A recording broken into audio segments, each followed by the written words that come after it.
తన ప్రాణాన్నే ఇచ్చేసినటువంటి యేసునాథుడు మన హృదయాన్ని మాత్రమే అడగడం చాలా గొప్ప త్యాగము అనిపిస్తుంది. ఒకవైపు అది నిజమే, తన సర్వము ధారపోసి నాకు ఇంకేం వద్దురా నీ హృదయం, హలో నీ హృదయం ఇస్తే చాలు అనడం చాలా ఆశ్చర్యమే, చాలా గొప్ప త్యాగము అనిపిస్తుంది. కానీ తీరారా ఇంకొక వైపు నుండి చూస్తే ఏ కథకైనా ఏ నాణ్యానికైనా రెండు వైపులు ఉంటాయి. ఒకవైపు చూస్తే చాలా త్యాగముతో కూడినటువంటి కథ ఇది. విశ్వచక్రవర్తి తన సర్వము ధారపోసి, విశ్వచక్రవర్తి తన సర్వమును త్యాగము చేసి ఒక పాపి యొక్క హృదయాన్ని మాత్రమే అడిగాడు. అటువైపు చూస్తే చాలా త్యాగము, వెరీ బిగ్ సాక్రిఫైస్ అనిపిస్తుంది. కానీ మీకు గుర్తున్నదో లేదో, యేసు ప్రభు తన్ను తాను ఒక వ్యాపారస్తునిగా కూడా ఆయన తను అభివర్ణించుకున్నాడు. Jesus is a businessman also. I know many people don't know this angle, this dimension of the individuality of Jesus. యేసు ప్రభువులో ఈ యొక్క డైమెన్షన్ చాలా మందికి తెలియదు. మత్తయి సువార్త 13వ అధ్యాయము 45వ వచనం, మరియు పరలోక రాజ్యము మంచి ముత్యములను కొనవెదుగుచున్న వర్తకుని పోలి ఉన్నది. ఎవరండి వర్తకుడు? వర్తకుడు ఎప్పుడైనా ఏం చేస్తాడు చెప్పండి? ఏమండి, వర్తకుడు లాభం చూసుకుంటాడు. ఏమండి, ఒక రూపాయి మిగలాలని చూసుకునేవాడు వర్తకుడా, లేకుంటే పోవాలని చూసేవాడు వర్తకుడా? యేసుప్రభు వారు బిజినెస్ మ్యాన్ కూడా. ఆయన చెప్పుకున్నాడు, ఆయన చెప్పని మాట నేను చెబితే తప్పు, ఆయన చెప్పుకున్నాడు. ఆయన వడ్డీ కూడా ఆశించాడు, తెలుసా మీకు? మత్తయి సువార్త 25వ అధ్యాయము 24-25 వచనాలు. మత్తయి 25, 24, 25. తరువాత ఒక తలాంతు తీసుకున్న వాడును వచ్చి, అయ్యా నువ్వు విత్తని చోట కోయివాడవును, చల్లని చోట పంట కూర్చుకొని వాడవనైన కఠినుడవని నేను ఎరుగుదును గనుక నేను భయపడి వెళ్ళి నీ తలాంతును భూమిలో దాచిపెట్టి తిని, ఇదిగో నీది నువ్వు తీసుకో అని చెప్పాను. అందుకోతనే యజమానుడు వాడిని చూచి, సోమరువైన చెడ్డ దాసుడా, నేను విత్తని చోట కోయివాడను, చల్లని చోట పంట కూర్చుకొని వాడనని నీ వెరుగుదువా? అట్లయితే నీవు నా సొమ్ము సాహుకారుల యొద్ద, అంటే వ్యాపారస్తుల యొద్ద ఉంచవలసి ఉండెను. నేను వచ్చి, మళ్ళీ చెప్పండి, వడ్డీతో కూడా. ఏమండి, యేసయ్య వడ్డీ గురించి మాట్లాడుతున్నానండి. ఒక తలాంతు ఇచ్చాను, అది బిజినెస్ మ్యాన్ దగ్గర పెట్టుంటే ఇప్పుడు వచ్చిన 1.5 తలాంతో 2 తలాంతో తీసుకుంది కదా, నాకు లాభం వచ్చేది కదా. మీరు వ్యాపారం చేసి డబ్బులు సంపాదించండి అని చెప్పి అప్పగించిపోయినాడు ఆయన. మత్తయి సువార్త 25వ అధ్యాయము 16వ వచనం, 16. 5 తలాంతులు తీసుకున్నవాడు వెళ్ళి వాటితో వ్యాపారము చేసి మరి 5 తలాంతులు సంపాదించను. 2 తలాంతులు తీసుకున్నవాడు మరి 2. వీళ్ళు ఏం చేశారు? వ్యాపారం చేశారు, వస్తువులు కొన్నారు, లాభానికి అమ్మారు. 5ఓడికి ఇంకో 5 వచ్చినాయి, మొత్తం 10 ఇచ్చాడు యజమానికి. 2 ఉన్నోడు వాడు వ్యాపారం చేశాడు, చిన్న వ్యాపారం, ఇంకో 2 కలిపి 4 తలాంతులు ఇచ్చాడు. ఒక్క తలాంతు ఉన్నోడు వాడు పనికిమాలినోడు, సామర్థ్యం లేనోడు, సోమరిపోతు, పని చేయడు, చేయకుండా ఉండటానికి సాకులు చెప్తాడు. ఎవని సామర్థ్యం చొప్పున వానికి ఇచ్చానని ఉంది అక్కడ. ఇచ్చేటప్పుడే మరి వానికి 5 ఎందుకు ఇవ్వాలి, వీడికి 1 ఎందుకు ఇవ్వాలి అని లాజిక్ మాట్లాడితే, వీడికి 5 ఇస్తే 5 ఇచ్చినా 50 ఇచ్చినా ఇట్లాగే పాతి పెడతాడని తెలుసు. పనిచేసే రకం కాదు, వాడి బుద్ధి బయట పెట్టాలని ఇచ్చాడు 1 తలంతైనా. ఎందుకు ఇచ్చాడో చూడండి. 15వ వచనం, ఒకడు ఒకనికి 5 తలాంతులను, ఒకనికి 2, ఒకనికి 1, ఎవరిని సామర్థ్యం చొప్పున వానికి ఇచ్చి దేశాంతరం పోయిన. ఆ 5 తీసుకున్నోడికి 2 తీసుకున్నోడికి వ్యాపారం చేసి డబ్బును మల్టిప్లై చేసే సామర్థ్యం ఉంది. ఈ 1 ఉన్నోడికి పాతి పెట్టే సామర్థ్యమే ఉంది. కాబట్టి వీడికి ఎందుకు ఎక్కువ ఇచ్చినా ఎక్కువ పాతి పెట్టేస్తాడు, ప్రయోజనం లేదని. ఇట్లాంటి బడుద్దాయిలు కూడా ఉన్నారు నా సేవకుల్లో, నా దాసులలో. They don't earn profit. యజమానుడికి లాభం చేద్దామనేది లేదు. అట్లా ఏం దాసులు ఉన్నారు నాకు. ఆ బుద్ధి బయట పెడదామని ఒకటి ఇచ్చాడు. వాడితో అంటున్నాడు, ఒరే సోమరోడా, పని చేయడం నీకు ఇష్టం లేకపోతే తెలివిగా ఆలోచించి సావుకారులకు ఇవ్వాల్సింది నేను వ్యాపారం చేయలేనయ్యా, మీరు చేస్తారు కదా, ఈ తలాంతుతో మీరు వ్యాపారం చేయండి, మీరు ఎంత లాభం తింటారో తినండి, దానికి ఎంతో కాస్త వడ్డీ కలిపి నాకు ఇవ్వండి, నా యజమానుడు వచ్చాక నేను అడుగుతాను, ఇచ్చిన తలాంతు కాస్త కలిపి ఇవ్వండి అని ఆయనకు ఇచ్చుకుంటాను అనే తెలివి వాడికి లేదు. సోమరివైన చెడ్డదాసుడా, సాహుకారుల దగ్గర ఈ 1 తలాంతు పెడితే ఇవాళ నాకు లాభం వచ్చేది కదా, 1కి 1 ఇచ్చేవరా, కనీసం వేరే వాళ్ళ దగ్గర పెడితే నేను ఇచ్చిన 1 తలాంతుకు ఇంకొక తలాంతు కలిపి ఇవ్వగలిగే వాడివి కదా.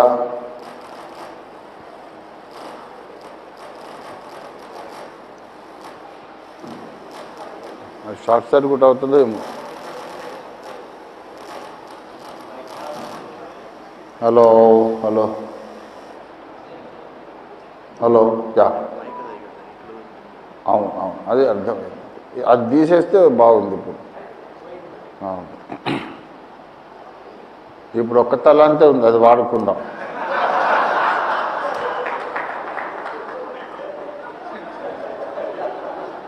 పర్లేదు, అదైనా వాడుకోవడం తెలియాలి. సరే, సోమరివైన చెడ్డదాసుడా, సావుకారుల దగ్గర పెడితే నేను దానికి కాస్త లాభం సంపాదించుకునేవాడిని కదా, లాభం తెచ్చి ఇవ్వగలిగేవాడివి కదా అన్నాడు. ఇంతకు ఇదంతా ఎందుకు చెప్పానంటే, యేసు ప్రభు వారిలో ఒక వర్తకుడు కూడా ఉన్నాడు. ఆయన మంచి కాపరి, మంచి స్నేహితుడు, మంచి అన్నయ్య, రక్షకుడు, దేవుడు, అన్నిటితో పాటు he's a good businessman also. You don't know many people, you don't know I'm a good businessman also. దేవుని సేవకుడు బిజినెస్ చేయవచ్చా? ఇట్లాంటి తిక్క ప్రశ్నలు అడిగే తిక్కలోళ్ళు చాలా మందిని చూశారు. ఓరి తిక్కలోడా, సేవకుడు ఇది చేయకూడదనే పనే లేదు, అన్నీ చేయవచ్చు, ఇంక్లూడింగ్ నిన్ను తోమొచ్చు కూడా.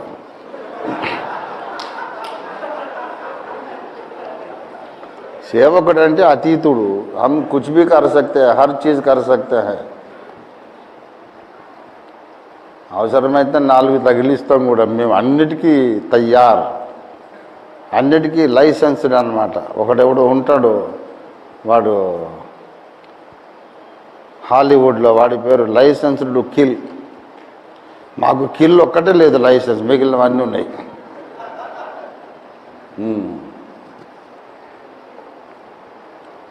బిజినెస్ ఎందుకు చేస్తానంటే నా ప్రభువే బిజినెస్ మ్యాన్. లాభం చూసుకునేవాడు వ్యాపారస్తుడు. ఇప్పుడు మన సబ్జెక్టులోకి వద్దాం.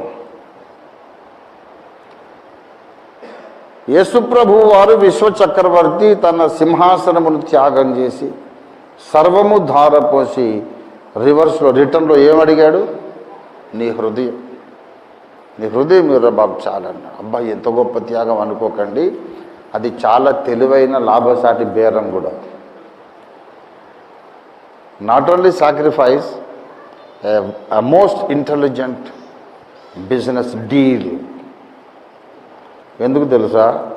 హృదయమే ఇచ్చేసిన తర్వాత ఇక మనకు ఉన్నవన్నీ ఆటోమేటిక్గా కాళ్ళు వచ్చి అటు నడిచి వెళ్ళిపోతుంది. హృదయం ఆయన దగ్గరికి వెళ్ళిపోయిన తర్వాత ఈ బ్యాంక్ బ్యాలెన్స్ వెళ్ళిపోతుంది, ఆస్తిపాస్తులు వెళ్ళిపోతే మనకున్న తలాంతులు, మనకున్న సామర్థ్యము అన్నీ హృదయము ఆయనకి ఇచ్చినప్పుడు నువ్వు నీ శరీరాన్ని ఆయనకి ఇవ్వకుండా ఉండలేవు. హృదయము యేసయ్యకి ఇచ్చినప్పుడు నీ ధనము ఆయనకి ఇవ్వకుండా ఉండలేవు. హృదయం ఆయనకి ఇచ్చినప్పుడు నీ సమయము ఆయనకి ఇవ్వకుండా ఉండలేవు. నీ శరీరం, నీ ధనము, నీ సమయం ఆయనదైపోతుంది. సమర్పణ చేయుము ప్రభువునకు నీ దేహము, ధనము, సమయము. సమర్పణ చేయుము ప్రభువునకు నీ దేహము, ధనము. ప్రియము దేవునికి హే బలి, హేయము కాయనుని అర్పణము. ప్రియము దేవునికి హే బలి, హేయము కాయనుని అర్పణము. కళంకము కల్మషమంటనిది, కళంకము కల్మషమంటనిది. నివిచ్ఛేదవా సమర్పణ చేయుము ప్రభువునకు నీ దేహము, ధనము, సమయమును. సమర్పణ చేయుము ప్రభువునకు నీ దేహము. స్తోత్రం, స్తోత్రం, హల్లెలూయా. సర్వము దేవునికి ఇవ్వాలి. ఏమేమి ఇవ్వాలి? నీ దేహము, ధనము, సమయం. భక్తుడు ఎవరు రాశారు కానీ అల్టిమేట్ మాట రాశారు about giving to the lord. మన సమర్పణ గురించి, భక్తిని గురించి. ఇంక అంతకంటే ఎవరు రాయలేడు. అలాగే రాసేసాడు ఆయన. ఆయనకు ఉంటే మనకు తెలిస్తే గజమాలు వేయాలి. దేవుని బిడ్డలారా, అన్ని కళంకము కల్మషం అంటనిది దేవునికి ఇవ్వాలన్నాడు. తర్వాత 5 రొట్టెలు చేపలు 2, 5,000కు ఆహారముగా అర్పించను. చెప్పండి, అర్పించను. ఆకటి వేళ. కరెక్ట్. ఆకటి వేళ అంటే ఆకలి వేసిన టైం. ఆకలి వేస్తోంది, 5 రొట్టెలు ఉన్నాయి. గబగబా తిని నీళ్ళు తాగి కూర్చోవాలి. యాక్చువల్గా వాడు చిన్న పిల్లోడు, ఆకలి వేస్తుంది. నాకే ఆకలి వేస్తుంది, ఉన్న రొట్టెలు నాకే చాలవు. నాకున్నాయి 5 రొట్టెలు, ఇవి అయిపోతే మళ్ళీ ఎక్కడ కొనుక్కోవాలి? అడవి. ఏదో అమ్మ కట్టించింది సద్దిమూట, తినేసేద్దాం అనుకోవాలి. ఆకలి వేసే టైంలో తాను తినకుండా యేసయ్యకి ఇచ్చేసాడు. కడుపు నిండిన తర్వాత మిగిలింది ఇవ్వలేదు. ఆకలి నిర్లక్ష్యం చేసి ఇచ్చాడు. అట్లా ఇచ్చేదవా? కడుపు నిండి నాకు ఇస్తావా? ఎంత గొప్ప పాట అండి. 5 రొట్టెలు చేపలు 2, 5,000కు ఆహారముగా. 5 రొట్టెలు చేపలు 2, 5,000కు ఆహారముగా అర్పించిన బాలుడ కటి వేళ. ఆకటి వేళ అట్లిచ్చేదవా సమర్పణ ప్రభువునకు సమయమును. సమర్పణ చేయుము ప్రభువునకు నీ దేహము, ధనము. ప్రభునందు ప్రియులారా, అన్ని అనేసాడు. అందులో అబ్రాహామును అడిగాను ప్రభు అప్పుడు, ఇస్సాకును అర్పణ ఇమ్మనేను, నీ బిడ్డల సేవకు ఇచ్చాను. కొంతమంది పెళ్లి సంబంధాలు వెతుకుతుంటారండి. మా అమ్మాయికి పెళ్లి సంబంధం చూడండి, చూస్తాం. ఎలాంటి అబ్బాయి కావాలంటే పాస్టర్ తప్ప ఇంకెవడన్నా చూడండి.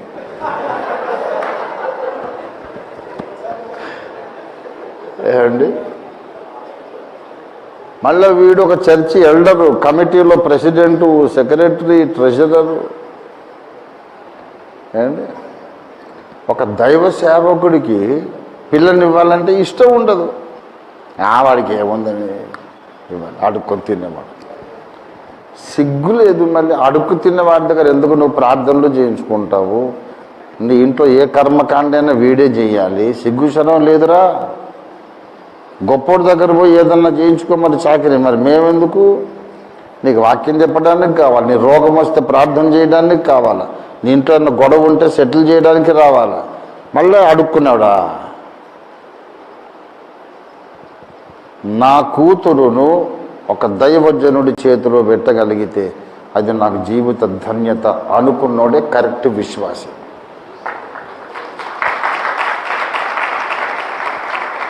నేను దాన్ని మార్చి పాడుకుంటా. నీ బిడ్డల సేవకునికి ఇచ్చేదవా సేవ,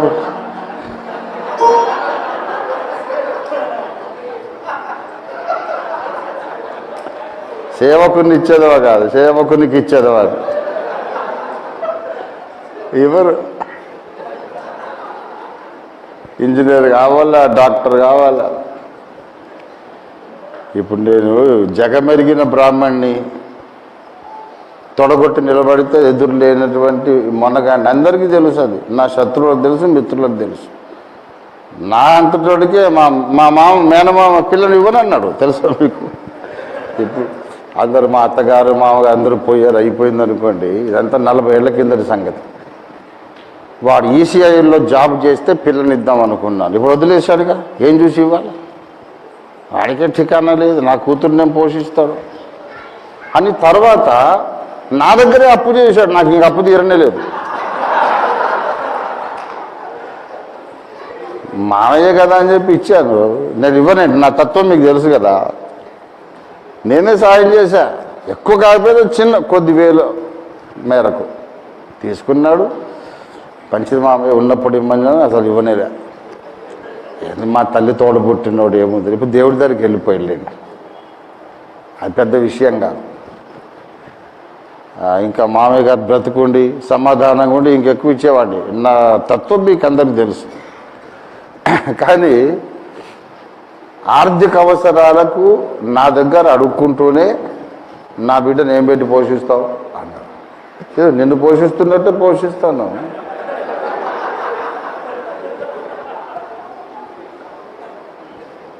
కానీ చిన్న చూపు. అబ్బే నమ్మలేమండి, ఎప్పుడు అడుక్కుంటారో, ఎప్పుడు పస్తుంటారో, ఎప్పుడు భోంచేస్తారో తెలియదు. క్రమబద్ధమైన ఆదాయం లేదు. అసలు క్రైస్తవులు ఏ పార్టీ క్రైస్తవులు, క్రీస్తుని ఏ పార్టీ ధరించుకున్నారో తెలిసిపోయే సందర్భాలు పెళ్ళిళ్ళలోనేనండి. అక్కడ రంగు తేలిపోద్ది మొత్తం. అక్కడ పెట్టుకున్న సవరాలు, అతికించుకున్న మీసాలు మొత్తం ఊడిపోతాయి.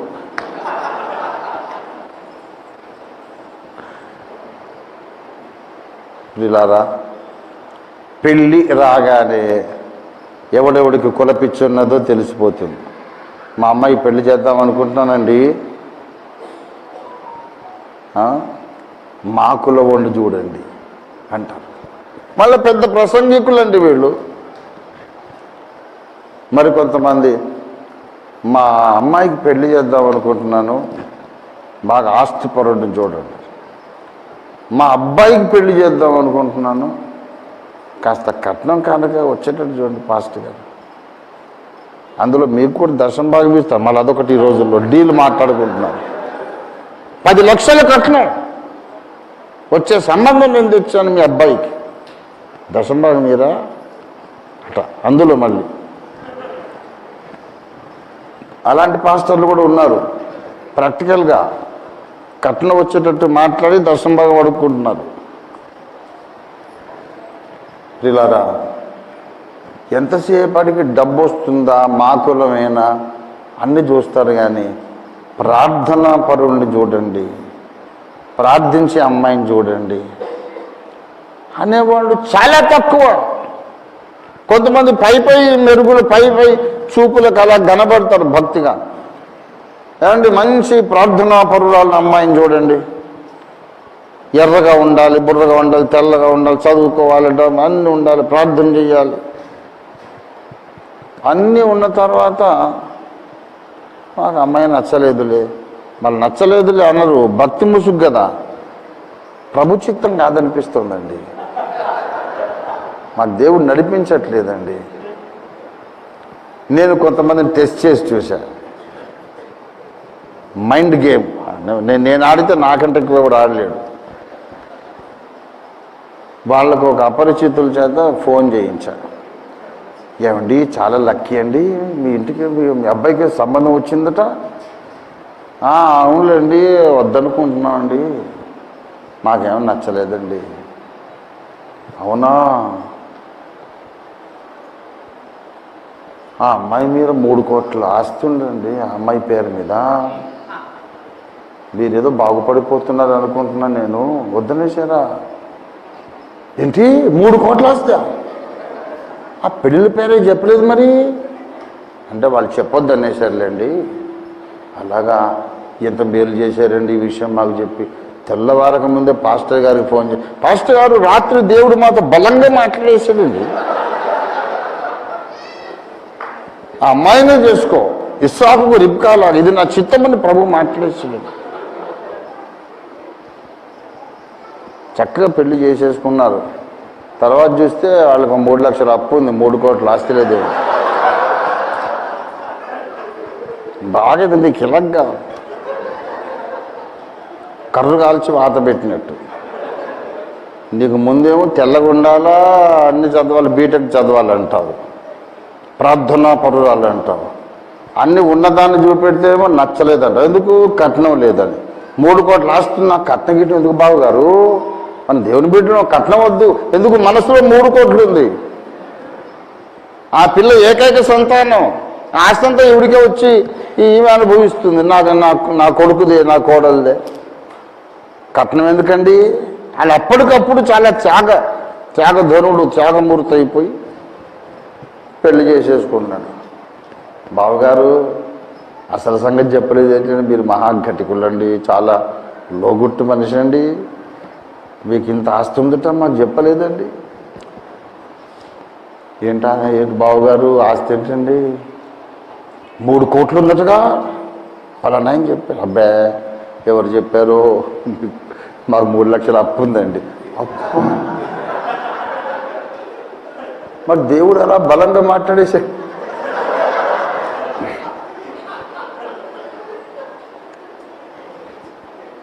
ఈ భక్తి ముసుగంతా రాలిపోయేది పెళ్ళిళ్ళలోనే. పెళ్ళి వచ్చేసరికి ఇంకా వాడికి భక్తి లేదు, ఏమి బట్టలు ఇప్పేసి నగ్నంగా నిలబడతాడు అంతే. సిగ్గు వదిలేస్తాడు. మాకు కులం కావాలి, డబ్బు కావాలి, భక్తి మాత్రం వద్దు. నువ్వు దేవుడిని ప్రేమిస్తే నీ దేహమును ఆయనకి ఇస్తావు, నీ ధనమును ఆయనకి ఇస్తావు, నీ సమయాన్ని ఆయనకి ఇస్తావు, నీ బిడ్డలను కూడా దేవునికి ఇస్తావు. అబ్రాహామును అడిగెను ప్రభువప్పుడు, ఇస్సాకును అర్పణ ఇమ్మని.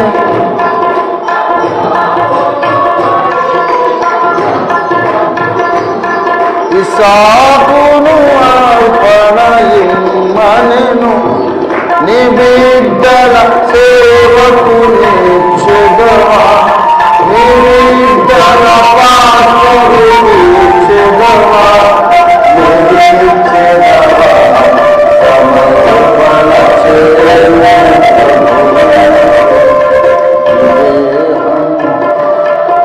సమర్పణ చేయు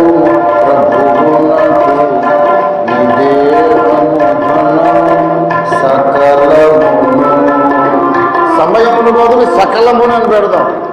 సమర్పణ చేయము ప్రభువునకు నీ దేహము, నీ ధనము, నీ సకలము. అందులో సమయము, మన కూతుళ్ళు, కొడుకులు అన్నీ. నేనే ఆయన వాడనైపోయినప్పుడు నా ఆస్తి ఎవరిది? ఆయన వాళ్ళే. నేనే దేవుని సొత్తు అయిపోయినప్పుడు నా బిడ్డలు ఆయన వాళ్ళే. అందుకే హృదయం అడిగాడు. ఇక మీరు ఏమవుతారా, డబ్బు ఇమ్మన్నాను అనుకో, దానికి ఒక లిమిట్ ఉంది. డబ్బులు ఇచ్చేసాను కదా, ఇంకా బిడ్డలు ఇవ్వను అంటాడు. నీ బిడ్డలు ఇమ్మన్నాను అనుకో, బిడ్డలు ఇచ్చే కదా, డబ్బులు ఇవ్వను అంటాడు. లేకపోతే నా బిడ్డలను ఇచ్చేసే కదా, నా దేహాన్ని ఇవ్వను అంటాడు, నా డబ్బుని ఇవ్వను అంటాడు. అందుకే దేవుడు ఇవన్నీ ముడిపెట్టి నీ హృదయం నాకు ఇవ్వరా చాలా అన్నాడు. గొప్ప వార్త కూడా కాదా ఇది? లాభసాటి బేరం కూడా. నేను ఒక మాట చెప్తున్నా, సువార్త చెప్పటం, రక్షణలోనికి ఆత్మను నడిపించటం, దేవుని కొరకు మన సర్వము త్యాగం చేయడం కూడా లాభసాటి బేరమే. యేసయ్య లాభసాటి బేరం చేశాడంటే నేను కూడా లాభసాటి బేరమే చేశాను. నేను సేవకి బయలుదేరిన కొత్తలో ఈసీఐఎల్ జాబ్ వదిలిపెట్టే కదా నేను. ప్రతి చోట నన్ను పరిచయం చేసేవాళ్ళు. ఒక యవనస్తుడు దేవుని చేత దర్శనం పొందాడు, మంచి భవిష్యత్తు ఉండగా కేంద్ర ప్రభుత్వ రంగ సంస్థ ఎలక్ట్రానిక్స్ కార్పొరేషన్ ఆఫ్ ఇండియా లిమిటెడ్లో మంచి ఉద్యోగం ఉండింది. ఉద్యోగం రిజైన్ చేసి దేవుని సేవ కొరకు వచ్చాడు, గొప్ప త్యాగం చేశాడు. ఈ రోజుల్లో యవనస్తులందరూ కూడా ఈ లోక వెంట పరుగులు తీస్తున్నారు. ఇలాంటి యవనస్తులు కావాలి.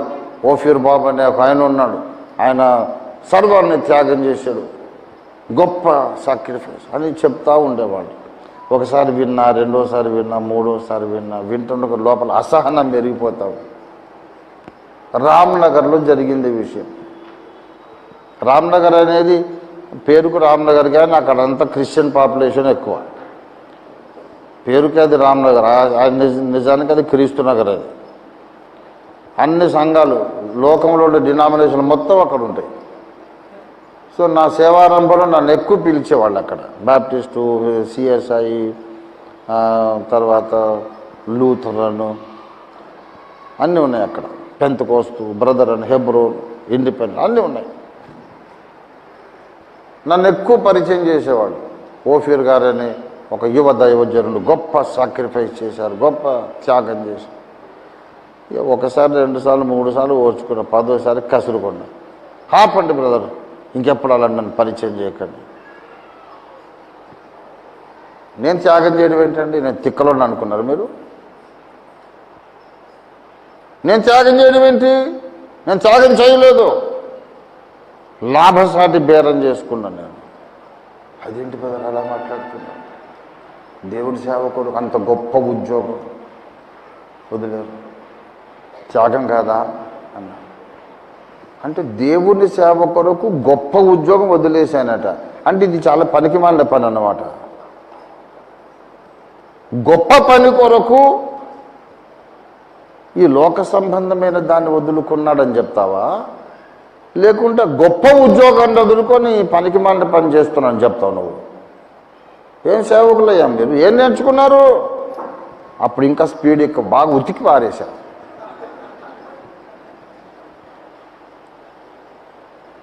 నేను చెప్పాను, నేను త్యాగం చేయలేదు. నిత్యత్వ విలువలు తెలిసిన వాడిని గనక ఈ లోకము నిత్యత్వము కలిపి ఆలోచించి లాభసాటి బేరం చేశాను. మీకు ఉపమానం చెప్తాను అని చెప్పాను ఆ రోజు. అమెరికాలో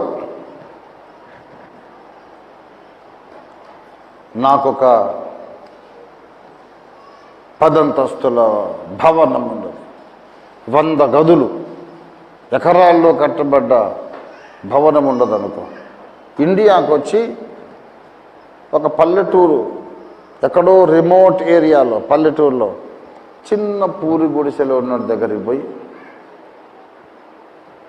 బాబు ఈ గుడిసె నాకు ఇస్తామని, నాకు కావాలి, ప్రతిగా నేను అమెరికాలో 10 అంతస్తుల 100 గదుల రాజభవనం నీకు ఇచ్చేస్తాను అని అన్నాను అనుకోండి. అప్పుడు నేను చేసింది ఏమవుతుంది?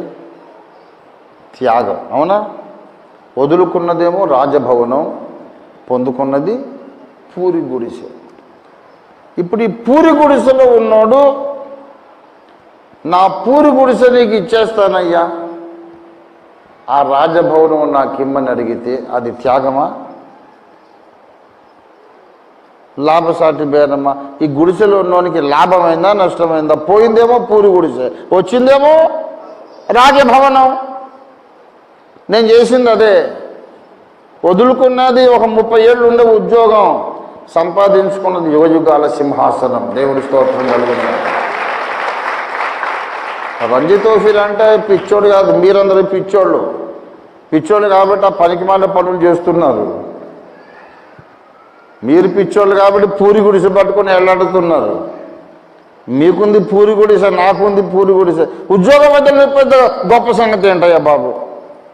వదలలేదనుకో, ఇంకో 30 ఏళ్ళు అయ్యాక వాళ్ళే సాగనంపరా? ఏమీ అసలు ఈ రోజుల్లో జ్ఞానమే లేదు మనుషులకు. నేను చెప్తున్నా, వినుకోండి, బాగా గ్రహించుకోండి. ఈ లోకంలో ఏది పర్మనెంట్ కాదు. ఈసీఐలో నేను ముందు కొంత అప్రెంటిస్షిప్ చేసిన తర్వాత జాబ్ కన్ఫర్మేషన్ అయింది. జాబ్ కన్ఫర్మ్ అయినాక ఇంకా పర్మనెంట్ అయింది జాబ్. ఒక 300 మంది బ్యాచ్. అప్పుడు నేనే యూనియన్లో యాక్టివ్గా ఉండి ఫైట్ చేసి ఢిల్లీకి లెటర్స్ రాసి లేబర్ మినిస్టర్ నుంచి డెలిగేషన్ పిలిపించి ఫైట్ చేసి గడబడి చేసి టూల్ డౌన్ స్ట్రైక్ చేయించి అప్పుడు నాకు 18 ఏళ్ళు అంతే. 18, 19, 21 సంవత్సరాలు వచ్చేసరికి నాకు జాబ్ వచ్చింది. నేను చేసిన ఉద్యమం కారణంగా 300 మందికి ఉద్యోగం వచ్చింది. సరే, వచ్చిన తర్వాత మరి ఆ రోజుల్లో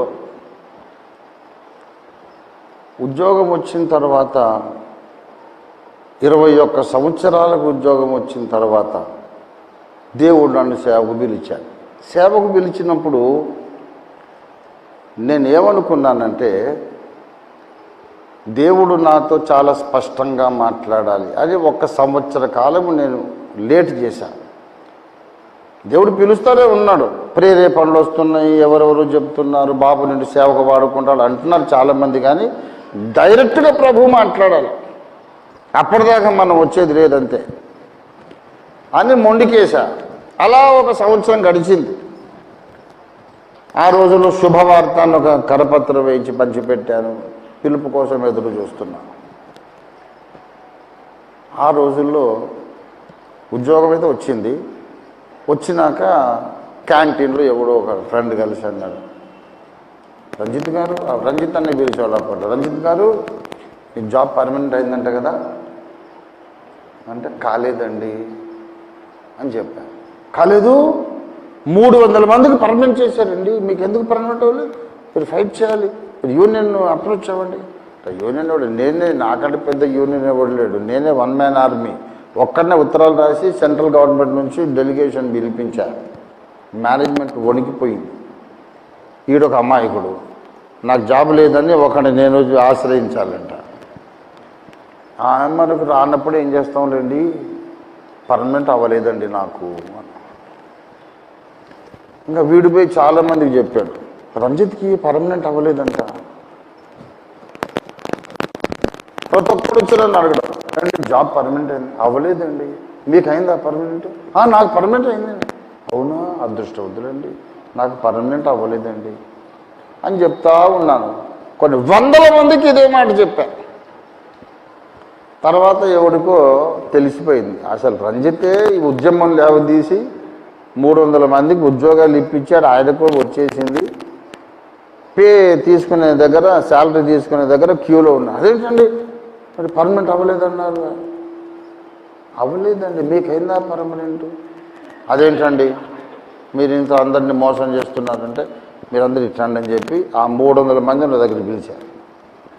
పిలిచి, ఇప్పుడు మీరు నాకు పర్మనెంట్ అంటే ఏంటి మీరు చెప్పండి అంటే, ఎల్లకాలం ఉండేది. అవునా? మరి మీకు ఉద్యోగం ఎల్లకాలం ఉంటుందా, ఎంతకాలం ఉంటుందంటే అది 30 ఏళ్ళు ఉంటుందా? మరి 30 పర్మనెంట్ అంటే 30 ఏళ్ళు ఉండదని అర్థమా? 30 ఏళ్ళు 35 ఏళ్ళు అయినాక మెడకే పట్టుకొని తోసేస్తాడు, సాగనంపుతాడు, పోరని ఆయన చాలు నువ్వు చేసిన సేవ చాలు. ఒక 35 ఏళ్ల తర్వాత పీక పట్టుకొని గెంటేసేది పర్మనెంటా? అసలు నీ బ్రతుకు పర్మనెంటా భూమి మీద?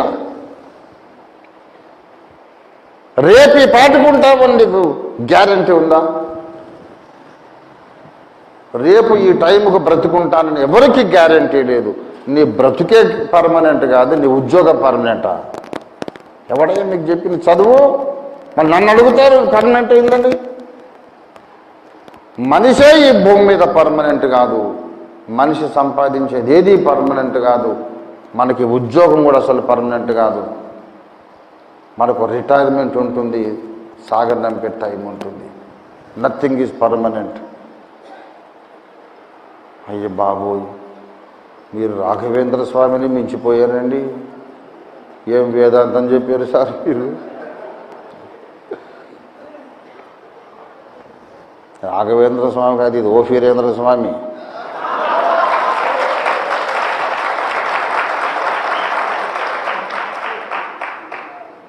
బాబు సరిగ్గా ఆలోచించడం నేర్చుకోండి, సరిగ్గా మాట్లాడండి. ఇలారా ఇప్పుడు చెప్పండి, నేను ఒక 30 ఏళ్ళు 35 ఏళ్ళు ఉద్యోగం చేశాక నన్ను వాళ్ళు వెళ్ళగొట్టేస్తారు. వాడు ఎలాగో వెళ్ళిపోమనే ముందు నేనే మర్యాదగా వచ్చేసాను. ఈ సాలరా బాబు వెళ్ళిపోమనక ముందు సరే వెళ్ళొస్తా బాబు టాటా చెప్పి వచ్చేసాను. మన పరువు ఉండిపోయింది. రిటైర్మెంట్ అంటే ఏంటి? నువ్వు పనికి రావాలని పంపించడమే కదా. ఓఫీర్ గారు మీరు మాకు పనికిరారండి, వయసు అయిపోయింది అని వాడు అనకముందు రే నీ జాబ్ నాకు పనికి రాదని నేనే తీసేశాను.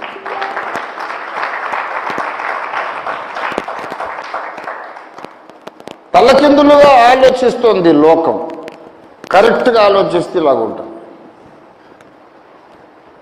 ఇప్పుడు నేను ఆలోచించుకున్నా, ఒక 30 ఏళ్ల తర్వాత నేను పట్టుకొని వేళ్లాడినా సరే లాగి అక్కడి నుంచి తీసి బయటికి వెళ్ళి కొట్టేస్తారు కదా, అటువంటిది వదులుకున్నాను. యుగ యుగములుండే సింహాసనాన్ని సంపాదించుకున్నాను. పోగొట్టుకున్నదేమో ఆఫ్టర్ ఆల్ 30 ఏళ్ల జీతం, 30 ఏళ్ల ఉద్యోగం, 30 ఏళ్ల పదవి హోదా. సంపాదించుకున్నది 30 కాదు, 300 కాదు, 3 కోట్లు కాదు, అంతము లేని కాలము సింహాసనం మీద కూర్చుండి పరిపాలించి ఆధిపత్యం సంపాదించుకున్నాను. చెప్పండి, ఇప్పుడు నేను చేసింది త్యాగమా, లాభసాటి బేరమా? చెప్పండి. ఖచ్చితంగా లాభసాటి బేరం. I'm not a fool to lose something. దేవుని సేవ కొరకు నువ్వు ఏది వదులుకున్నా త్యాగం కాదు. నేను చెప్తున్నా, దేవుని కొరకు నేను త్యాగం చేశాను ఎవడు చెప్పుకోకండి, అదంతా స్టూపిడ్ టాక్. అది దేవుని కొరకు నువ్వు త్యాగం చేయడం ఏంటి? త్యాగం అనేది ఒకవేళ వాడితే యేసయ్యకు వాడాలి. అది వదులుకున్నది రాజభవనం, పొందుకున్నది పూరి గుడిసె. అందులో మళ్ళీ లాభం చేసుకుంటాడు, అది ఆయన టెక్నిక్. అది ఆ రాజభవనం వదులుకొని పూరి గుడిసె తీసుకొని ఆ రాజభవనం కంటే అద్భుతమైనదిగా ఈ పూరి గుడిసెని చేయగలగడం సృష్టికర్త కాబట్టి అది యేసయ్యకు సాధ్యం. దేవుని స్తోత్రం కలుగును గాక. ఇప్పుడు రక్షణ సువార్త చెప్పటం, రక్షణ పొందటం, సేవ కొరకు ఉద్యోగాలు వ్యాపారాలు వదిలేయడం, దేవుని కొరకు దెబ్బలు తినటం, దేవుని కొరకు రక్తం కార్చటం, నిందలు మోయటం, ఇదంతా కూడా లాభసాటి బేరం. చెప్తున్నా, సేవ చేసేవాడు పిచ్చోడు కాదు, సేవ చేయనోడి పిచ్చోడు. నేను చెప్తున్నా,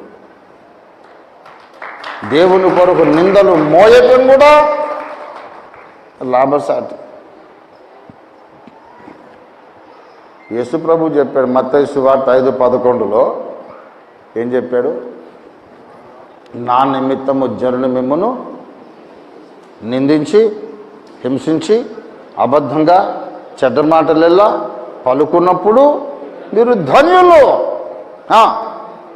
సంతోషించి గంతులు వేయండి, పరలోకమందు పరలోకమందు మీ ఫలం అధికమగును. ఇప్పుడు చెప్పండి, లాభమా నష్టమా?